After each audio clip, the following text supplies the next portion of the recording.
So welcome everybody to the first in our series of capital region thinning meetings. Today we're going to be talking about the petal fall timing. Before we jump in, I'd just like to review a little bit of Zoom etiquette again. We're going to go ahead and start people off muted, but as we get through the presentation, we'll then open it up and you can ask your questions to Terrence directly. But for the time being, please scroll to find your toolbar and you'll find the mute button. And we also ask that you keep your video off. We find that bandwidth sometimes in upstate, certainly in here in Clinton County, it can be a little spotty in parts. So we just try to conserve our bandwidth there. If you do have questions during the presentation, feel free to type them into the chat box. You can hover over that little chat icon and the box will pop up and you can type all your questions directly into there. Just a reminder, this is going to be recorded, so if you do have to pop off early, it will be up online probably in the next day or two. And again, this is the first in the part of our series, so sometime next week we're going to be talking about the 10 to 12 millimeter, and then the week after that we'll be talking about rescue thinning at about 15 millimeter. So with that, we'll go ahead and get started. So just as a little bit of background, I did make it down to Saratoga County yesterday just to have a look around and see how things were setting up. So generally, from my observations, I found that bloom was variable depending on the variety. In my opinion, the Macintosh were looking very nice. Gala also had a very nice bloom on it. Looking at Honeycrisp and Fuji, they were a little bit spottier, a little bit more biennial this year. Some trees were very on within a block, but certainly we had some that were off as well. So that'll be a management consideration, I'm sure. Looking at buds, particularly the kings on the lower limbs of the trees, generally cold damage appears to be very minimal. A lot of the kings look very healthy to me. The pistils all look very healthy at that timing. So I think in general, of course, looking at just a few trees and a small number of orchards, but generally I would say cold damage looked like it was minimal. The weather that we've had for bloom in the capital region generally has been fairly cool, windy, and a decent amount of rain through most of last week. So talking with a few growers, I know pollination has been a concern. I do think we had a few nice days where we did have a lot of bee activity. So hopefully things will be setting up, but certainly not the ideal conditions that we would be hoping for. Looking at our earlier sites in Saratoga County, it does look like fruit are setting in some of those early spots. You can see that the kings are starting to grow, but certainly further north and west, and at higher elevations, we still have a considerable amount of bloom out on the trees. So I think at this time it is still fairly early to tell just exactly how things are going to be setting up. Then I also just put here, looking at fruitlet size yesterday, we're right about 3 to 4 across most of the varieties that I looked at. So we still have a bit of time before we get into that prime time petal fall thinning timing. Just looking at some of the trees yesterday, you can see these were the Honeycrisp blocks that I was looking at. So you can kind of see the differences in bloom there. So some trees certainly are on, but generally we are sort of, we do have a number of trees that are a little bit off this season. Then also looking at Gala, a bit more bloom out on those trees still, a bit more consistent as well. So Terrence, that's just setting the stage for you. I'll turn it over to you and hear your recommendations for us this year. Well, good afternoon, everybody. It's a pleasure to be back talking about thinning. And today we're going to be focused primarily on the petal fall window. If you remember the steps in precision thinning, there's several opportunities to spray. Some of you may have already done some bloom thinning with ATS or even put on an NAA spray during bloom. I hope that many of you did. If not, I hope that we can convince you next year to try it a little more. Now we're going to be focusing on this petal fall timing, and there's a specific way we define that, and it's not exactly when the petals all fall. In fact, this year it's a little bit complicated because the bloom is so spread out. There's still some bloom that isn't even open, but some of the kings have started to drop their petals. But I'll define that for you in just a minute. We do like to try to use the carbon balance model starting at this timing. And then we like to try to assess what we did with both the bloom and the petal fall sprays with the fruit growth rate model in a few days after spraying. Let me first just give a small retrospective on what happened this year with bloom thinning. When I ran the model for the capital region, particularly Clifton Park, and I put in a bloom with enough bloom to be open on April 29th at noon, it showed that in the first few days after that, because of a relatively warm couple of days, particularly a Tuesday, the slope went up fairly steep. And we got to the 60% somewhere around Sunday, May the 2nd. So if you were spraying ATS, you should have sprayed on Sunday, May the 2nd. That restarts the model. And if you then look at the slope of this line, it's also fairly steep, especially since there was a particularly warm Tuesday on May the 4th. But it would have indicated that on May the 4th, we should have sprayed again. But then since then, this slope of this line is flatter. And so it came up very, very slow with a significant number of days between what would have been the second spray and a possible third spray. Generally, I don't like to spray more than twice. This year would have been a year when it probably would have been necessary because the bloom was so protracted. But nevertheless, it would have shown that the third spray should have been on Saturday, May the 8th. Now, the effect of those sprays, if you sprayed them, will be visible about the end of this week. It takes some time for flowers that had the pistil killed to essentially start to dry up and fall off. But by Saturday, I think you should be able to go out and look and determine within a cluster whether there's 3 or fewer fruits. If you use this model and everything worked like it should have been, there should only be 1 or possibly 2 fruits that are still growing. Now this year, because of the cool weather, many people were hesitant to put on blossom thinners, particularly ATS, but I hope that some of you did and that you'll gain confidence in this method. You can see here, this is the Clifton Park data, not the Hudson Valley. Showed the first spray should have been Sunday, May 9th, the second spray Thursday, first spray on Thursday, May the 6th, the second spray on Sunday, May the 9th, and then the third spray would have been on, would be coming up on May the 13th. I forgot to put the 1 in there. But nevertheless, if we move forward, based upon what Mike's seen, I generally have said, well, let's not worry too much about frost this year.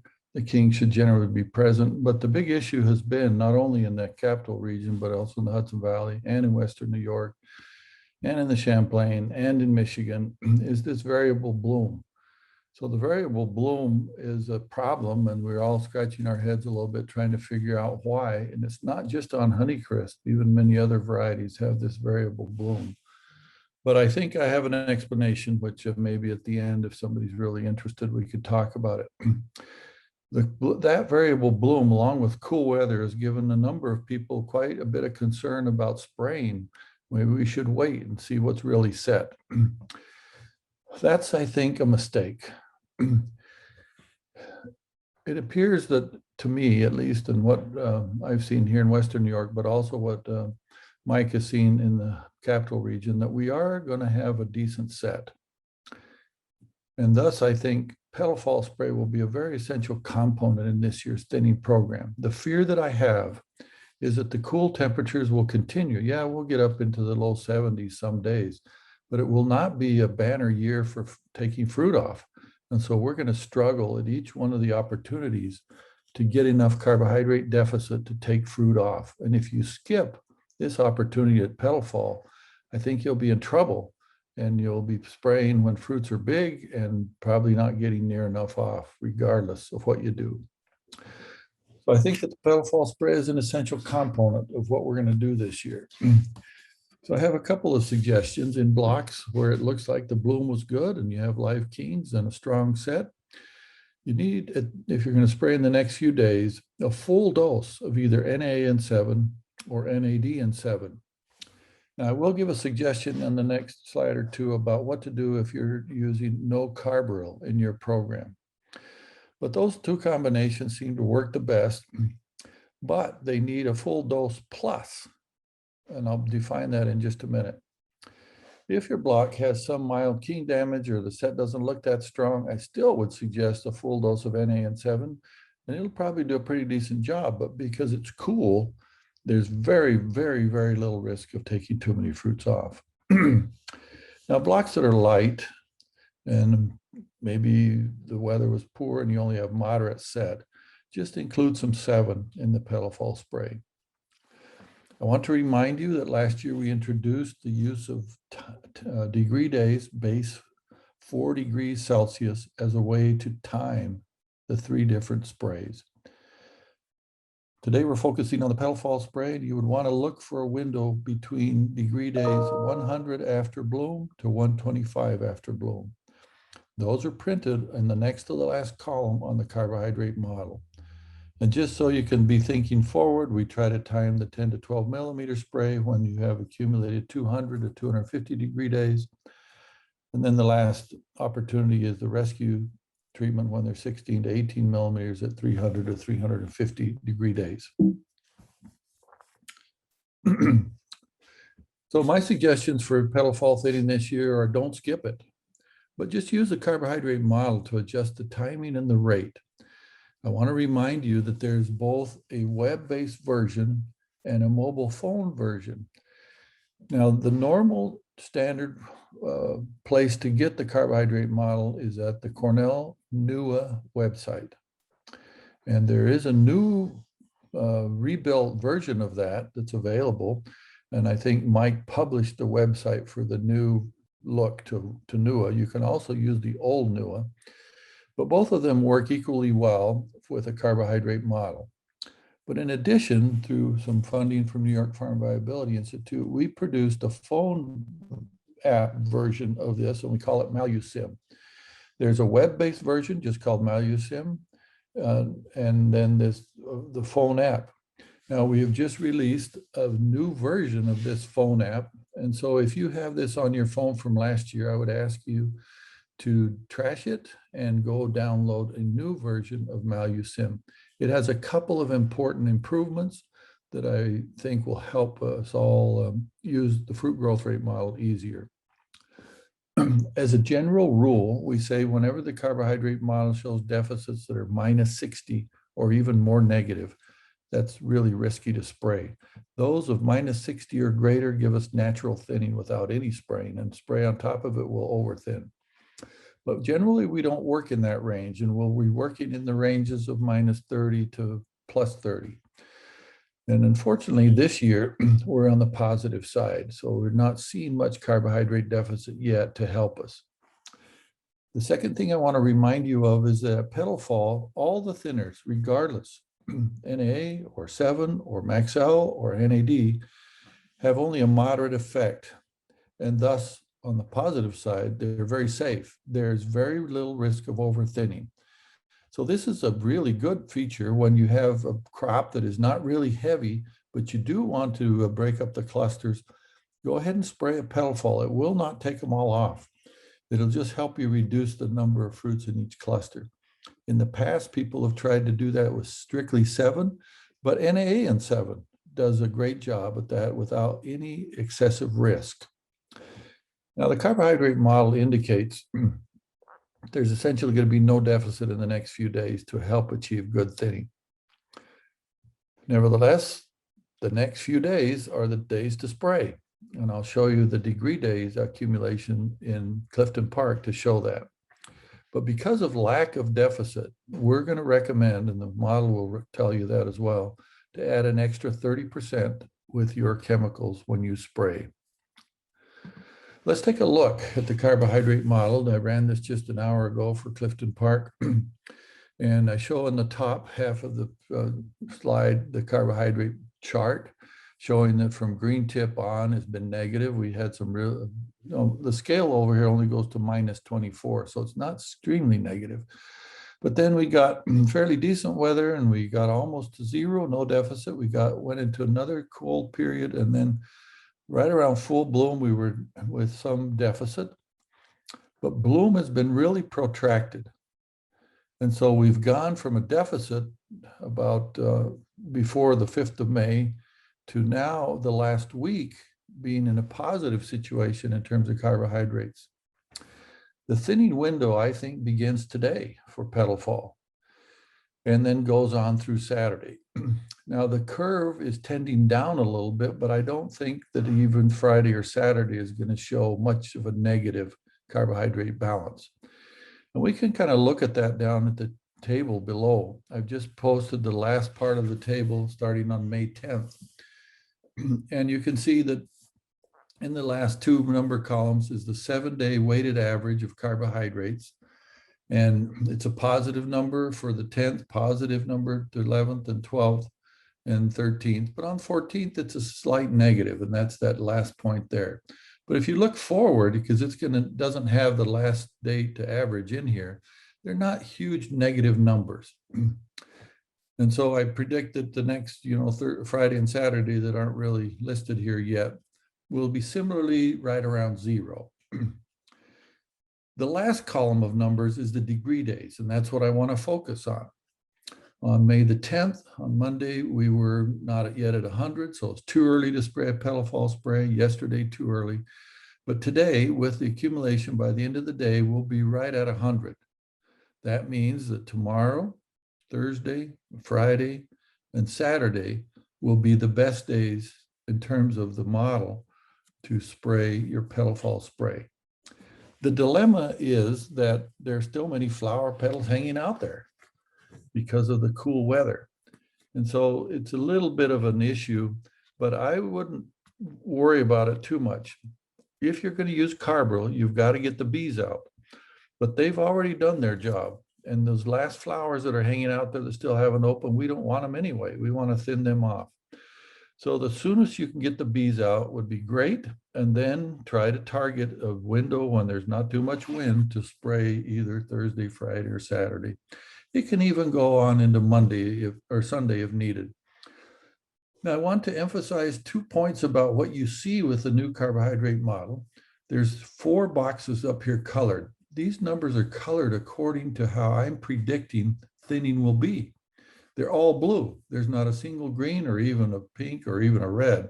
So you're not going to get tremendous thinning out of this petal fall spray. It's going to be mild thinning.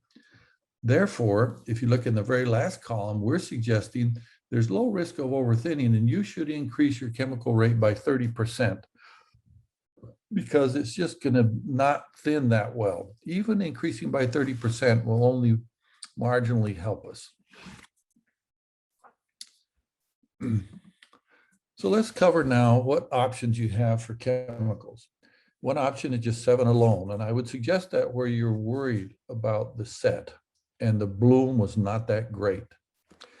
Another option that's used a lot in Pennsylvania is 7 in oil. It's kind of a more powerful thinner, and so I don't prefer it at petal fall because the oil takes that 7 in. The ones that I prefer are Amethyst, Maxell 7, NA 7. Now, there's also an option for those who want to eliminate Carbaryl from their program of substituting Maxell for the 7 and having a Maxell and NAA spray. Now, one word about Maxell. It is a product that needs at least 75 degrees to really work well. You're not going to get it in the next several days. And so in some ways, it's not the best option. But when you're not able to use Carbaryl, it is still a better option than NAA alone. You could put NAA in oil, but I think that's also a problematic combination because you just get too much NAA in. An option that you might consider, I didn't list it here, is putting Regulate with NAA if you can't use Carbaryl. So what would it look like? So I'm suggesting that the best timing for a petal fall spray is either today, but probably more likely tomorrow through Saturday. Now, the predicted temperatures will be right around 70 for Clifton Park, 69, 70, 71. On all of those days, the average carbohydrate balance is going to be a little bit positive, a little bit negative, but right around zero. This will give very mild thinning. Thus, you need to use higher than normal rates.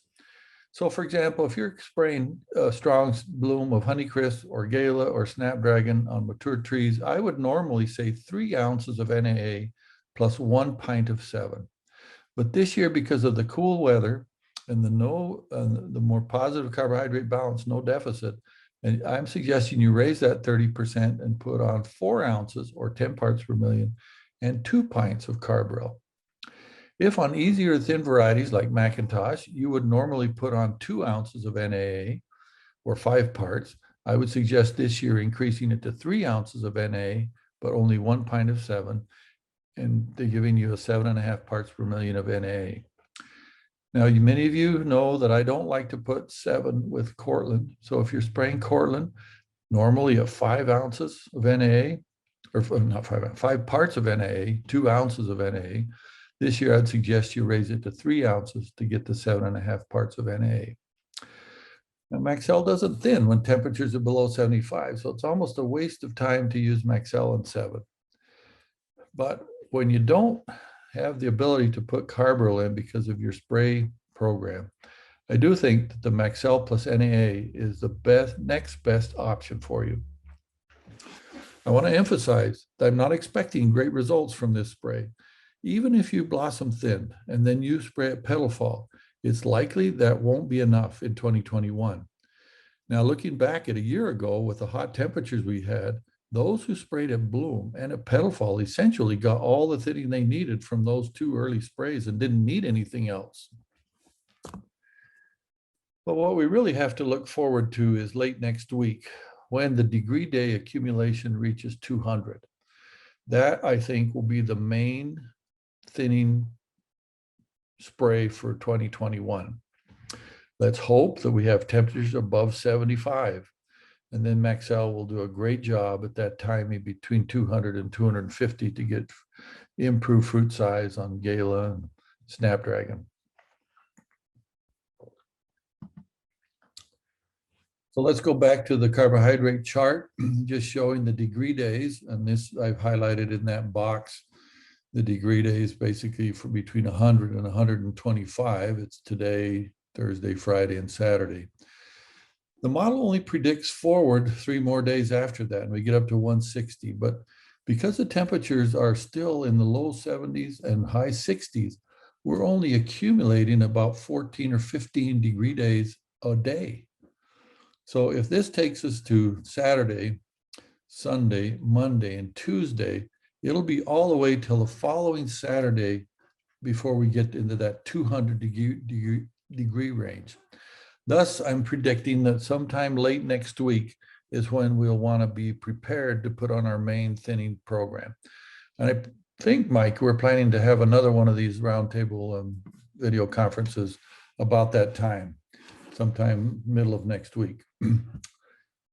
Now, let me finish with just a plea that if you sprayed at bloom and then you sprayed at petal fall, it's really difficult to see the results of all of that spraying by the time the 10 millimeter spray comes along.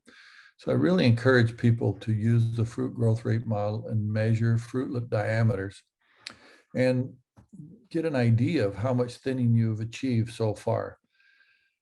We're suggesting the same protocol as in previous years, tag 15 spurs on each of 5 trees. That's a total of 375 fruits. Measure their diameter. Essentially is 3 or 4 days after spray. But this year we want to time that first measurement based on degree days. So if you go back, the carbohydrate model is going to show you degree days. So I want the first measurement 50 degree days after you first spray. So let's suppose that you sprayed tomorrow on May 13th when Clifton Park had accumulated essentially 108. So then I would try to go out and measure 50-degree days after that. So 108 plus 50 when it was 158. So I would be measuring down here probably on May the 18th. Now that's more than 3 days. That's because it's cool. The second measurement, then you would remeasure those same fruits at 120. And so if we go back to this chart, we can't really calculate 120 degrees past that 100 when we sprayed, but it would be when we accumulate 220 on this accumulator here. So that's still soon enough that if you spray right around 100-degree days at petal fall and it stays cool, you have to wait till you get to 220 to your second measurement. It still gives you time then to decide after the second measurement how much to spray for your normal main thinning spray. I encourage you to download the new version of the MaluSim app on your phone. It's either available at the Apple Store or the Android Store, and it's very easy to use. But I especially want you to use it this year because we've included error detection protocols for 2021. The version you had last year does not have that. If you keep using it and you enter a number wrong and there's some big growth that's predicting from a number entered wrong, it won't detect it and you get the wrong answer. But this year's version with error detection protocols, I'm pretty confident that it'll pick up any errors that you make and will still give you a good answer. I also am offering that I will interpret any data that you take on fruit growth if you send it to me. I encourage you again to measure the first measurement 50-degree days after your petal fall application, and then the second measure 120-degree days after that petal fall application. And if you use the MaluSim phone app, I'll be able to see your data. You just send me an email saying that you took the second measurement. I'll be able to go in and look, make sure it looks good, and then I'll write you a personal email with some recommended action. So let me summarize what the whole presentation today was about. It's always important to assess each block and each variety. I'm expecting that you'll find mostly the kings are there, but if kings are missing, then thin with low rates. But don't be afraid of the petal fall spray since it's very safe. And in fact, it's the best way to thin when you lack the kings. However, if most kings are present, you've got to use a full rate plus an extra 30% to even get modest thinning. You need to time this petal fall spray with a carbohydrate model when you're between 100 and 125 degree days, base 4 degrees C. And then we ask that you assess the response by measuring fruitlet diameter and using the fruit growth rate model. Several little tips and suggestions. For all post-bloom thinning sprays, I would encourage you to nozzle your sprayer so that 2/3 of the spray is directed to the top half of the tree and only 1/3 to the bottom half of the tree. Now I contrast this with the blossom thinning with ATS. With ATS, we like to have a uniform nozzling from top to bottom so that all parts of the tree get the same concentration and same amount. Because with ATS, it really is the actual droplet that lands on the pistil that does the burning of the pistil. And so every pistil needs to have a droplet on it. But with the post-bloom thinners, they're absorbed by the leaves and they're hormone type thinners. And so they do have a bigger impact, even if it doesn't touch the flower. And often when we put a uniform distribution, we overthin the bottoms. So make sure that anything post-bloom is 2/3 to the top, 1/3 to the bottom. If there has been any frost damage, completely shut off the bottom nozzles. Don't put any thinner on them. Number 5, I suggest you not use surfactants like Regulate and oil if there's been any frost damage. The oil is a strong penetrant and gets way too much chemical into the leaf and too much thinning will happen.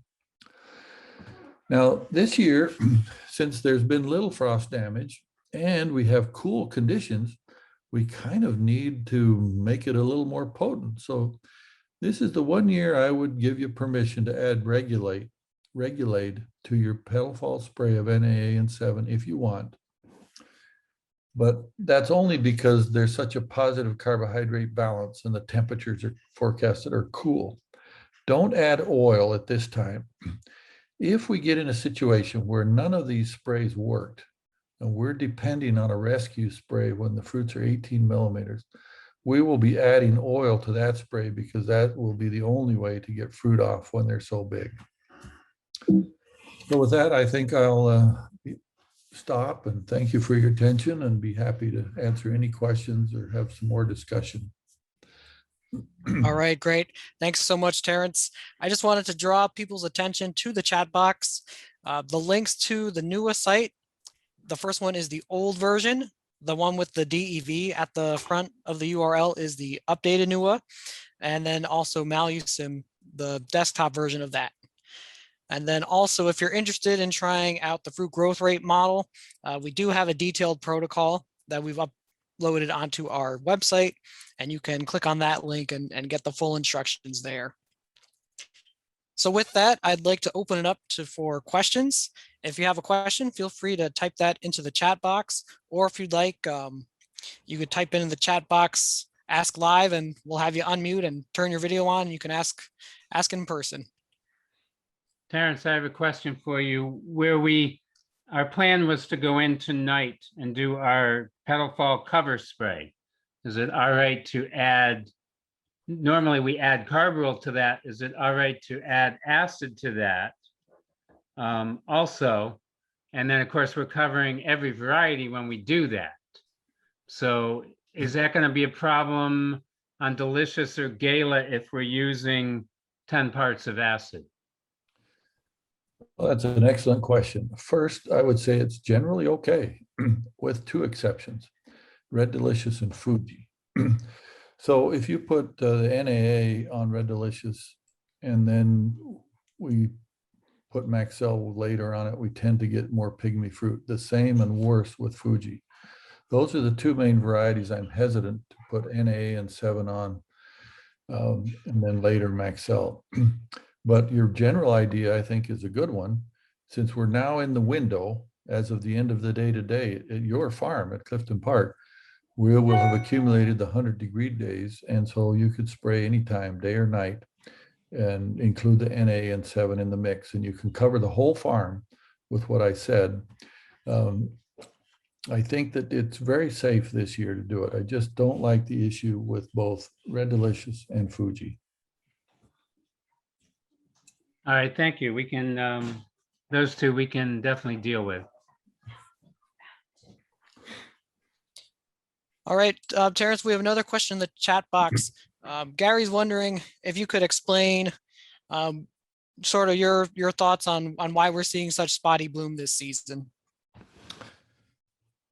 So I've been scratching my head for the last several weeks because, you know, we have about 30 experiments we're running where we counted things at green tip, and things that looked like blossoms at green tip turned out not to be.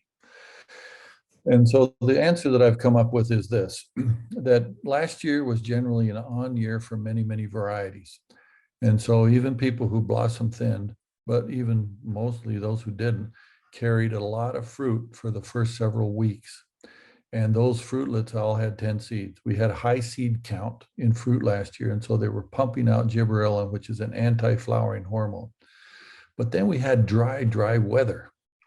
And so normally what happens, I'll just try to show with my fingers here, these little short shoots that are bore shoots are going to make the flower buds for next year. They stop growing very early. And you don't notice it because all the shoots, the big shoots are growing, but all the short little ones have stopped about bloom. And I think that the dry weather caused them to stop, but not have enough to keep developing inside the bud, the flower bud. So I attribute it to two things: high seed number and more fruit than we needed, giving lots of gibberellin, and then the dry weather stopping shoot development. Now we have a wonderful anatomist here named Martin Gaffanet who did just wonderful work showing that inside that bud, you're getting development even though you don't see it, and it has to continue to produce internodes and nodes to then be crowned with a flower bud on the tip. But after it sort of stops producing leaves, if it doesn't continue developing inside that bud, the flower bud never happens. And I think that's what happened to us. Now the GA part of it, I wish I had been more gutsy last year, because we had been trying a newer strategy of spraying ethereal at modest doses earlier than ever to try to get around this with Honeycrisp, where the seed number in the first 3 weeks after bloom kills us, especially in the on year with high seed number, because we had really good pollination last year. And it worked well, but since I had not enough experience, I was hesitant to tell people about it. But I think it would have helped us because the erythritol is a counterbalance to the GA that's produced by the seeds. The best strategy is on those on years to use blossom thinning with ATS to get the seed numbers down, to knock off 3 or 4 of the laterals, leaving only the king. Then if it has 10 seeds, we could still kind of counterbalance that with some erythritol sprays starting around the 10 millimeter to the 15 millimeter stage. If you don't mix into that drought that we had last year that started in Western New York on May 20th and continued all the way to July 15th, it wouldn't have been such a problem, but you compound those two together, and I think it's why we ended with real spotty bloom on not only Honeycrisp, but many varieties. I think I could have helped us all if we would have been out there spraying erythritol sprays in early June. All right, thank you, Terrence. We had a question from Chris. It looks like a multi-parter. Snapdragon are still in full bloom, albeit on the late end. Should he do another bloom spray? He did one last week, or just wait for petal fall? Well, I'm hesitant to put on a third ATS spray because every ATS spray accumulates more leaf damage. Now, I've said this before, the thinning from ATS is not connected to the leaf damage. So the ATS is absorbed by the leaf and it burns the edges of it. But the thinning comes from the droplet that lands on the pistil itself. And so they're not really connected, but you add a third spray and you tend to get a little more phyto than what I like. So I would wait and just put on the petal fall spray. Now, one of the problems with Snapdragon is that it tends to bloom a lot on 1 year wood. And that bloom just hangs out there and drags on and drags on and drags on. I think at some point you just have to say it's petal fall and go spray. But certainly we want to get the bees out of there before we do that. The second part, any worry about fire blight when spraying at 100 gallons to the acre? Yes, if we're in fire blight weather. So far, I've been running that Mary Blight model every single day, and we're just too cold. We're not getting the kind of temperatures that give us fire blight. So I wouldn't worry about it this year at all. Yeah, I've got that. Warm years, I would worry. I've got the Voorheesville station popped up, and depending on when your first blossom open date was, it's showing lows and moderates through the foreseeable couple of days. Yeah. So I wouldn't be too worried about fire blight at this point. Okay. All right. Any other questions for Terrence? Terrence, one other question. Normally in our petal fall spray, we use nitrogen, boron, and zinc for the second shot. Should we avoid that now that we're actually trying to thin during that time? Or is it okay to add that? Yeah, so the zinc is okay. Well, first let me say, I hope and I presume you're spraying a zinc chelate. Yes. Great, so that's very safe. But what's not so safe is the urea, because urea acts as a penetrant. And so it's gonna act like taking in more NA than you want. So if it's just 7 you got in the tank, urea is not that big a risk. But when you start putting NA in there, then I don't want the urea in the tank. Solubor is kind of in the middle. It's not that risky. So I would say go ahead with your Solubor and your zinc, but leave the urea out. Okay.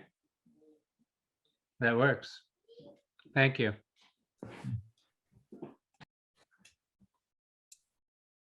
All right, I'll give it another minute for other questions to come into the chat box, or if anybody wants to unmute themselves, feel free. Terrence, maybe I'm getting ahead of myself here a little bit, but I know we do have a few growers on here that do have some peaches. Any sense of when we might see a good chemical thinner for peaches and other stone fruits in the next few years? That's an excellent question, but I am pretty enthused. Let me go back and say, I've worked quite a bit with peaches on ATS, and it does work.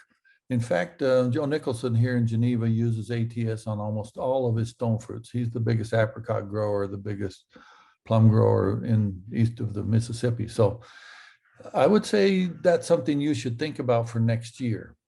But There's a brand new product coming out named Exceed, which is going to have a peach label. The chemical name is ACC. It's an ethylene generating compound. It could be, we're working on it. It could be that by next year we have the label. It probably is going to be next year. There will be a national label, but not a New York label, but that would mean 2023 for New York. They've already given it a trade name and already have a label, and they're already in the process of labeling it. All right, great. Thanks so much. And any sense of when metametron might be available, or is that a few years off still as well? That's a similar sort of time frame. Metametron is another product that is a photosynthesis inhibitor that is labeled in Europe, but not yet in the US. And the company has a target date of 2023 for its availability. One of the great things about the metametron is it works even when fruits are big. So when we get in situations like we probably will be this year, where we're not going to get much thinning out of petal fall or even 10 millimeter, that then will be a great option for rescue thinning because it really works well even when fruits are 18, 19, 20 millimeters. All right. Well, That one already has a name also. It will be called Brevis.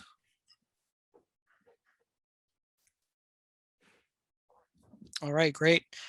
Some new products to add to the toolbox in the coming years. Yep. All right. Well, unless there's any other questions, I think we'll go ahead and conclude for the day. Thank you all for joining us, and we will get this recording posted online. We'll also summarize our Terrence's recommendations in an upcoming alert. And I would expect probably roughly about the same time next week, if that works for you, Terrence. Maybe Wednesday next week, we'll plan on the 10 to 12.